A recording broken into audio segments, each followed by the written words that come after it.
ու շատ հրաշալի վկայություն է, մի քույր գրում է, ես 9 տարի երեխա չէի ունենում, բժիշկներն ասում էին, որ բարդ է, գրեթե անհնար,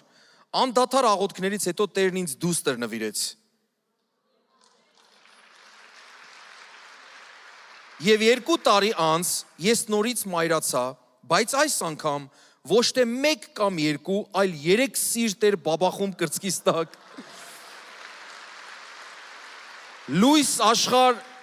եկան երյակ տղաներ, Փառք Հիսուսին, 9 տարվա հավատով սպասումի դիմաց 4 երեխա, դեռ, այդպես էլ գրել է, ես որոշեցի հենց այդպես էլ կարդամ Փառք Տիրոջը, ու գիտեք ինչ, երբ որ կարդում եմ ես վկայությունը, ասենց սրտիս մեջ հրաշալի միտք առաջացավ, որ մենք հիմա մեր գլուխները խոնարհենք ու աղոթենք այն մայրերի համար, որոնք որ դեռ փափագում են մայր լինելու, դեռ մայր կոչում է իրենց համար երազանքա, եկեք միասին աղոթք կանենք, Տեր իմ Աստված,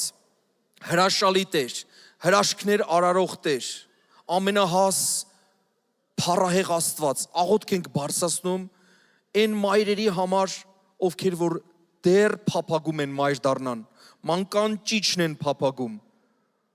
Տեր Հիսուս Քրիստոսի զորավոր անունով օրհնում ենք, եթե ֆիզիկական պատճառ է, եթե հոգևոր պատճառ է, ինչ որ խնդիր է, անեծք է, կամ հիվանդություն է, Հիսուս Քրիստոսի զորավոր անունով թող դրա արմատները քանդվի եւ այդ մայրերը, ես այդպես էլ ասում եմ, այդ մայրերը իրապես լսեն իրենց մանուկների ճիճը ու գրկեն իրենց մանուկներին, Հիսուս Քրիստոսի զորավոր անունով, անցնի 1 տարի եւ հիշենք այս աղոթքը եւ շատ մայրեր մոտենան իրենց զավակներին գրկած ու վկայեն քո անվան փառքի համար, Հիսուս Քրիստոսի անունով, ամեն,